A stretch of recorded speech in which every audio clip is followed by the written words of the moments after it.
Referee got it right by giving the penalty. VAR got it wrong. Me, now, my own personal opinion, VAR got it wrong by reviewing and cancelling the penalty. Because if you are saying that referee got it right first, yes, the same referee went to see it and say that he got it wrong. He got the communication. So, it's not about communication. It's not about communication with him. As how the VAR works is that if it's a penalty, they will confirm it and tell you to continue. It's a right call. But if they are confused, they will tell you go the screen and make the decision yourself. Now that's what I'm saying. Now with plenty talk in his head. Where is? Are you inside the microphone? Plenty talk inside his head. Happened when I was. Now let's get it started. Play ball! It was Slot versus Maresca. Slot came out on top, winning that game 2-1. Liverpool won that game. I won't say comfortably, but they wrestled that game. They fought 90 minutes and they got that win against Maresca's Chelsea. Okay, what did happen in that game? In the first half, Chelsea had no shots on target. But even if you look at that game again, in the first half, they didn't play much. He had to take out Sancho in the first half to bring in Nato, who actually added some flavor in Chelsea's attack. But if you look at that game generally, what do you make of that game, John?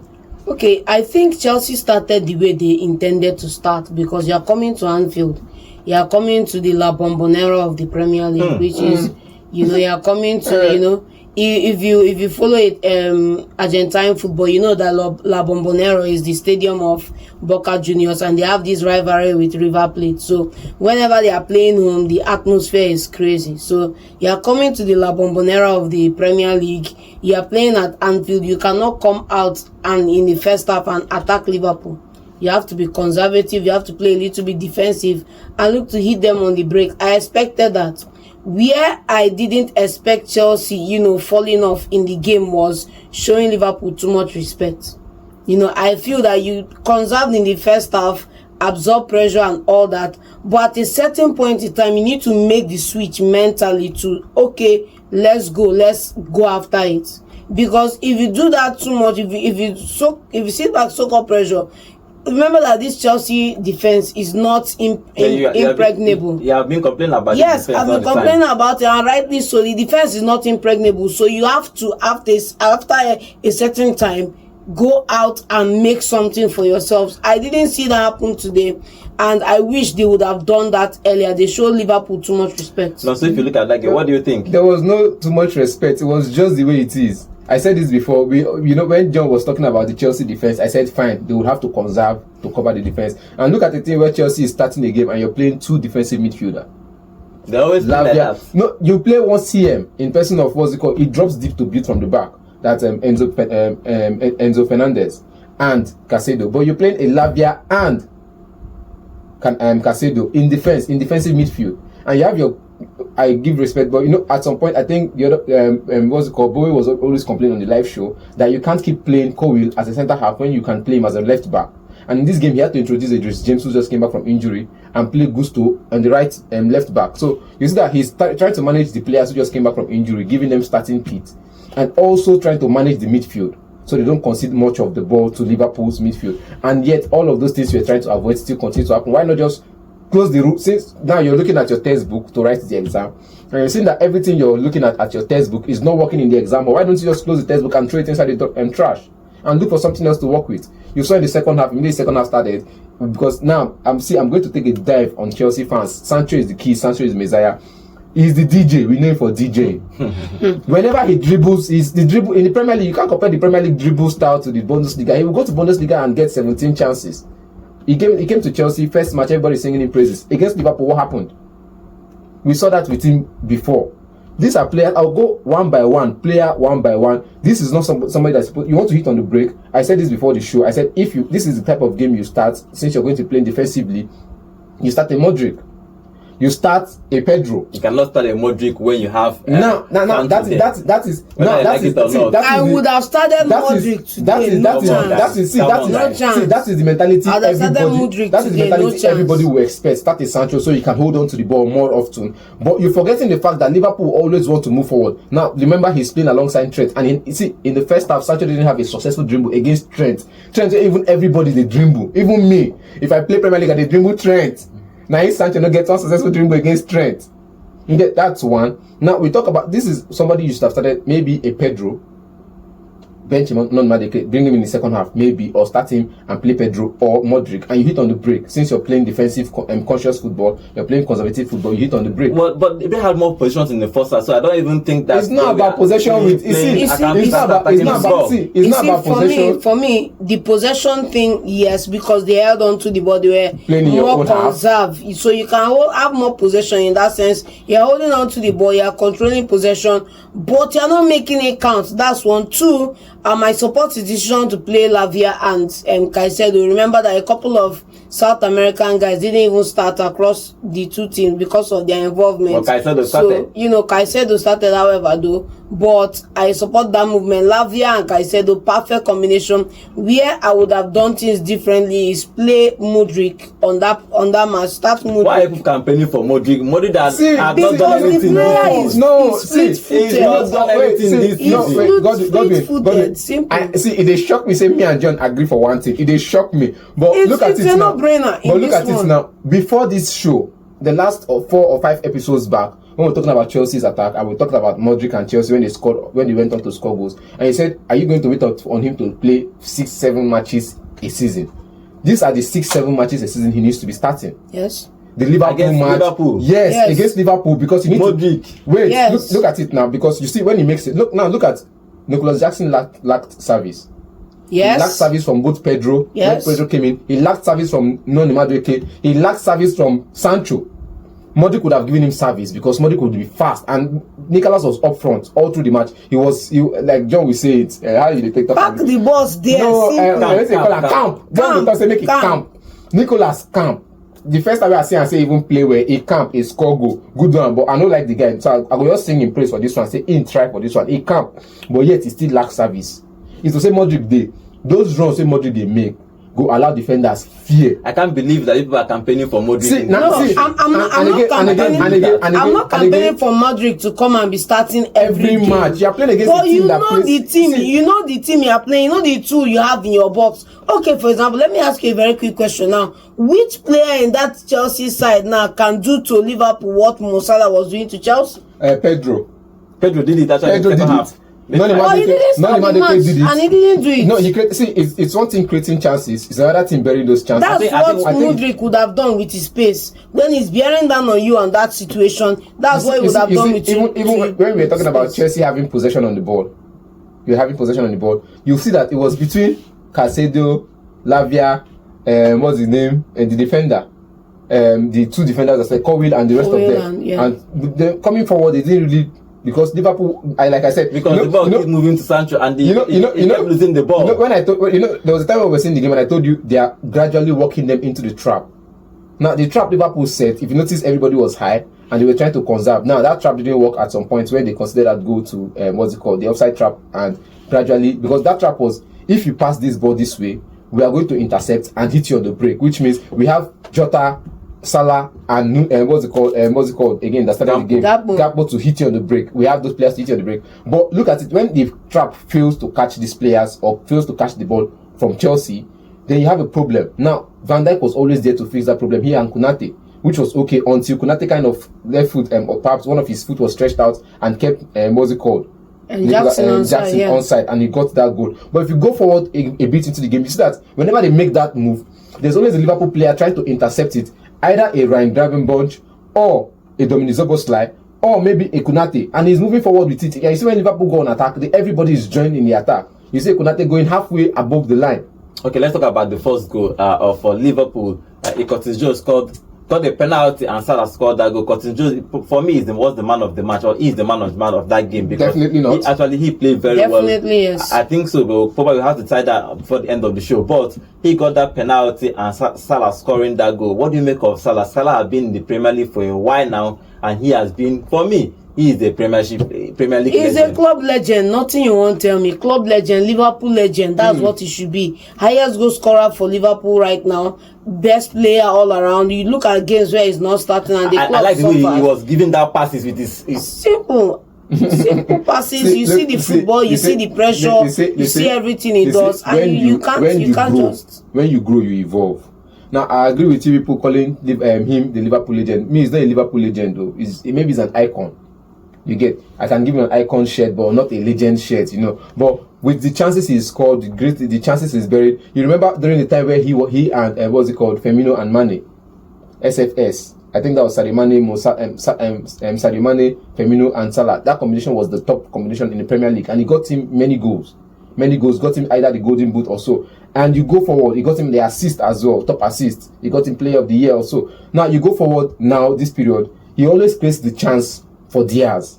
Now, if the coach can just go back and instruct Diaz, now Darwin Núñez and Diaz to perhaps look up whenever they have the ball, that there's Salah in front of them who they can make the pass to, or perhaps there's somebody running behind them in person of Dominic. But I don't like Dominic taking the shot because he always tries to cut back, and whenever he cuts back, he loses the ball. Okay, let's talk about the penalty incident, because he just got a second penalty, but VAR overturned it. But what do you make of that? Do you think, if you use your special eyes to look at that ball, do you think it's a penalty or they got it wrong or right? Which one?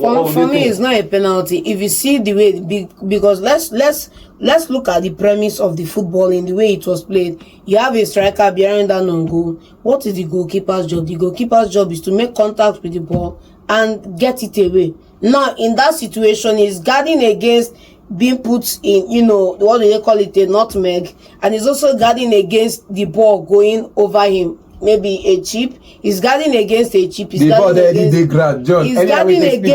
chip. He's guarding against a nutmeg. And in that situation, goalkeepers make themselves big. So long as he got contact with that ball first, John, nothing you want tell me. Okay, he's guarding against a chip. Then your hand like this, Abi.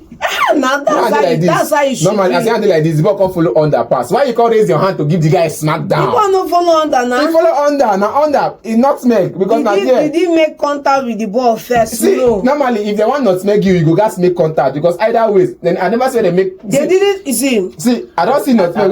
It wasn't nutmeg. He kicked the ball. He was rolling forward. The goalkeeper ran out, touched the ball. The ball follow under the leg. With the ball first. Now see the ball follow under a leg.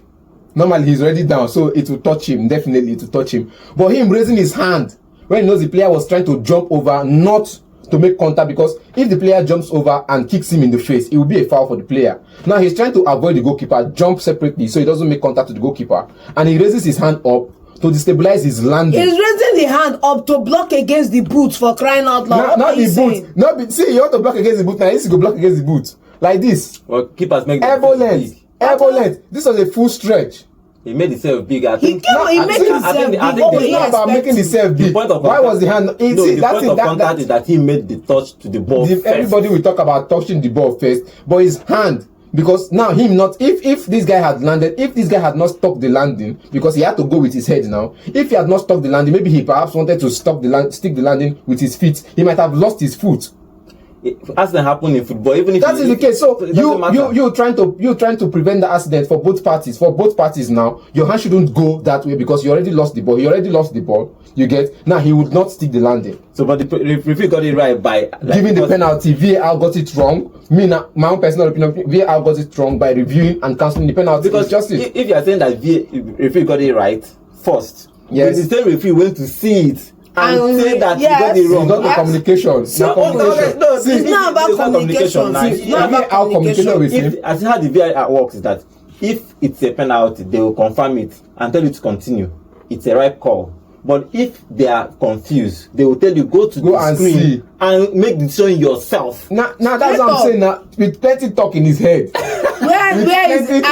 you inside the microphone? Plenty talk inside this happened when our web day system last. Shana yesterday, my Twitch game they watch yesterday where our web base around. That he sent text to VAR. Now he be chief of referee our web. He sent text to VAR. Made a check. It doesn't matter, but you really have not the right to sent text of final decision. No, I don't think. No. You are speculating. How can you say that? Personal opinion. And number two, you don't even know what he's testing. He might be testing his wife. And you come and cut him. He tests the VAR official. Nothing you want them for this life where they as Nigerians. It tests VAR official because that man don't commit something no good for Premier League for Nigerians. Jackson equalizing with that nice goal. Kunate kept him on.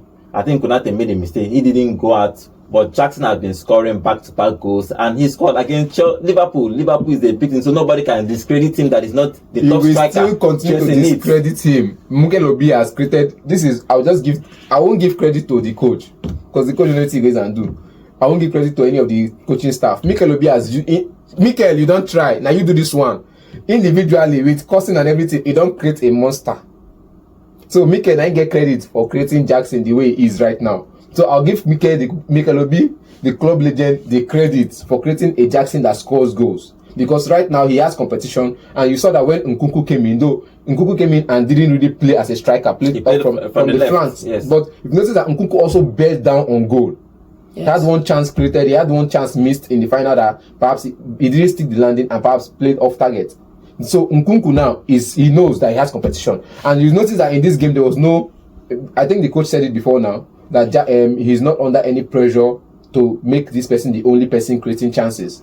Kopama. So you notice that in the game there was a Joao Felix sitting on the bench that could come in and bench Jackson. So you have competitions, like credible competitions, 4 or 5 of them. You have to sit up. Okay, John. If you look at the winning goal for Liverpool, that lovely pass from Salah to Jones touching that lovely touch and putting it past the goalkeeper. The combination of Salah has been the main man for Liverpool for so many years. But that second goes for Curtis Jones. What do you make of that goal? How did you see that goal? Beautiful goal. Beautiful build up, beautiful execution. You know, we keep saying that, like, we keep having this argument of creating chances versus burying them. At the end of the day, if you create a million beautiful chances and none of them are buried, it's still nothing. It's not valuable. So kudos to the team for burying them, and kudos to the side building up. One of the most interesting displays we saw today is Liverpool playing less passes to accelerate the ball forward than Chelsea. Chelsea always having that extra 3-4 pass. Like, I don't know if it's a confidence thing for them right now or a skill thing for them right now, because you move the ball into the final third, pull the trigger, and everybody bring it back again and start going. You know, it's crazy. So, but it's fine. So good build up. I think for that second goal, it was as a result of the first incident. You know, the keeper rushed the first incident and was almost scared of getting a penalty, 2 penalties in one game. So I think as a result of that incident, he didn't want to repeat what he did the first time. He didn't react earlier. Okay. You get, so that reaction, because now your reaction will determine waiting, because you saw that his first touch was off. All of us can agree. All of us can agree that smooth. Yes. All of us can agree that the first touch was off. But the balancing, because the keeper reacted late to the ball. The keeper reacted late to the ball. It gave him the time to perhaps scoop it into the far post with his right feet. And he thought it was already going off, and he had to just kick the ball a bit with his right foot, which is weaker, or perhaps with the last ditch of his feet, and into the far corner of the post. So I think for me, it was because of what happened the first time. Getting 2 penalties or perhaps 3 penalties in one game wouldn't have seemed good for Sanchez's record. So I think the reaction for this second goal was just not it for him. Okay, let's talk about Palmer. Palmer is supposed to be the golden boy. He didn't really show workings today. What do you think? Did that Liverpool plan well for him, or he was just off? I don't think Liverpool planned well for Palmer. I think it was instructions from the manager, instructions from Maresca, because if you watch the build-up play, the play wasn't built around Palmer. It was built around the flanks. You see them moving the ball to the Maresca, moving the ball to the profligate Sancho, who is always cutting back and doing what I don't. Him and Sterling, I don't know how you want to answer it now. If you notice, if he's going to the flank, he's always coming back to Palmer at the edge of the box. And it is him now that has the final decision to pass the ball to Jackson or take a shot. And I think there was 2 incidents where Noni Madueke spotted him and cut back. That Palmer shot off target. Yes, I remember in the first half. Yes, in the first half and in the second half, around the 60th minute, he shot off target. So it tells you that even if they are trying to take off the pressure, because the coach said it before the match in the press conference on Friday, that it is not just one person. It is not the job of one person to always create the chance. He takes the pressure, much pressure of the team on the player, but taking the pressure off, he wants other people to create those chances. And you now saying you want other people to create those chances, you're relieving the best person on your team that creates the most chances. You relieve him of his duty. It becomes a problem for the whole team, because everybody wants to keep it meet up. Yes. I think you've seen that struggle with other teams. Let's not call the name. They are hanging behind me now. This that happened with them, because when they want to take off the pressure of, or the mind of let's reduce the chances created from him. They go on forward not to create, and they don't do anything. They don't even, because I think, let me borrow Ferdinand's word, they don't create enough. They don't even create the smallest of noise, let alone create enough chance. Okay, finally, Maresca. We've been talking that he's been cooking, but today the food burns more. The food done the burn. Oh, it burns more. It's Liverpool. I think you guys are over exaggerating. But if you look at Maresca and Slot has played 8 games in the Premier League. He have only conceded 3 goals, losing 1 game. They are top of the table. I think he has done well for himself. I like him. He's calm. Do you think that? We're not about Chelsea, because Chelsea is not. I don't think their plan is for them to win the Premier League. Obviously, I think the top 4 is the target. But do you think that Slot has what it takes now to challenge Manchester City for that Premier League? I'll start with you, John. He choke. He choke. No, so answer. See, I'll stick with what I said, because I'll say it and I'll always say it. It's a marathon, not a sprint.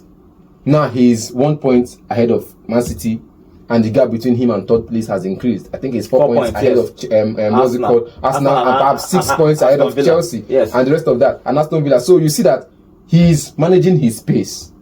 He's taking it game per what's it called now? Game by game, game at a time. You get. So I'm not going to write him off, but I'm not still going to put him in that conversation. Okay. You refuse to answer my question. So let me ask you about Maresca. Do you think Maresca can make top 4, or will this foot burn and burn well? Like, Maresca can make top 4. I believe he can. I believe too that we are over exaggerating this loss, because this is his first season. If you go back and look at Arteta's first season, we will know how far. But money. Yeah. So, see, look at it now. Let's. I was saying something about, if you want to win the league, how you need to structure your wins, and how you need to structure your losses, and how you need to take points from the big sides to win the league. And I think Arsenal in 2004 season did it well to get invisible, going away to play draws against big teams. At that time, there was no Man City to call big 6. There was a Tottenham, Liverpool, Newcastle, and Aston Villa, and all of that that they were big 6 at that time. So look at how they structured their wins at home, and look at how they structured their wins away. If you're playing in the Premier League and you want to finish top 4, you want to compete for leagues, you need to take points from the big 6. I don't believe you need to take points from all of them. Not really take 6 points from home and away games. You need to reduce their points. Well, point per game. And now, look at it now. For Maresca, he has given 6 points to both Liverpool and Man City. And these are the people you want to compete against for top 4. And you're dashing them points. At the end of the day, there are 20 teams in the Premier League. And 6 over 14 can never be the deciding factor of the match. Look at it now. 6 over 14 can never be the deciding factor in it at all. You've lost 2 games totally, Man City, and remember, you're competing against big 6. Now there's a Wolverhampton Wanderer that almost cost Man City a scare earlier today. We didn't talk about it. Now you've lost 2 games against the possible big 6. What if you go on to lose against Aston Villa? Are you still going to be certain of the top 4 finish? How many games has he lost against the minority teams in the Premier League? It's still a marathon. So simple.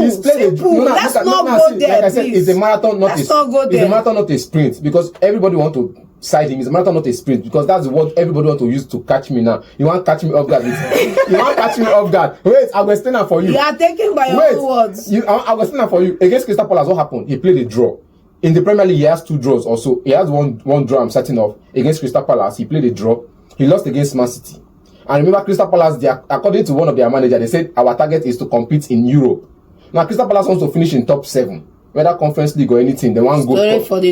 Now, wait till we go talk, but everybody's target is to has 2 draws. Now, everybody's target is to go to Europe. You get. Now, in game week 8 so far, you've lost 2 games, and the 2 games you lost were against the big sides. You've played 2 draws against the middle table teams. Yes. And you've won perhaps 4. Let's not forget that this is 38 games. And in 38 games, you are going to play 15 games against minnows in the Premier League. Wait, so I would clearly give all the top 6 their 6 points.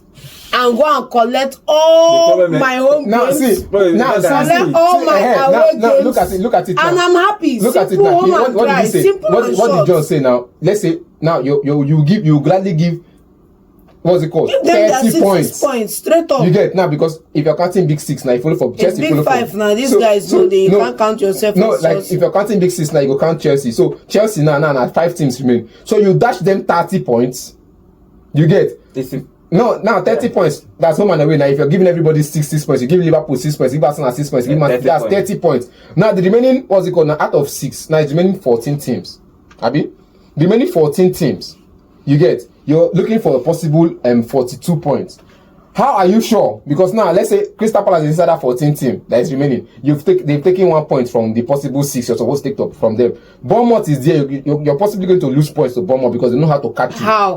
You get, they know how to catch you. Bournemouth know how to catch you. Now, how are you sure that here and there some teams will not be looking out to lock you out? All you need to do is look at the teams they've won against this season. Look at how they play. Look at the that's what I'm telling you. I've already counted the 2 teams they've lost. And you can see that Chelsea can win those games. See, all you need to finish in top 4 this season is just collect your 70 points. Simple. Okay, Liverpool have 21 points on the table. They are top. Slot has done his homework well. Apart from that small glitch against Tottenham. Imagine Tottenham Forest. Probably they have won that game. They will have probably been winning 8 games in 8. They have played 8 games and won 7. Maresca has lost 2 games against 2 big clubs. You know, he needs to start fixing it because Arsenal is coming this month and other big things are coming to play Chelsea. So he needs to fix up when he plays the big things. So let's see how it's going to be happening in the Premier League. Slot got all his 3 points and he is challenging Manchester City for that league title.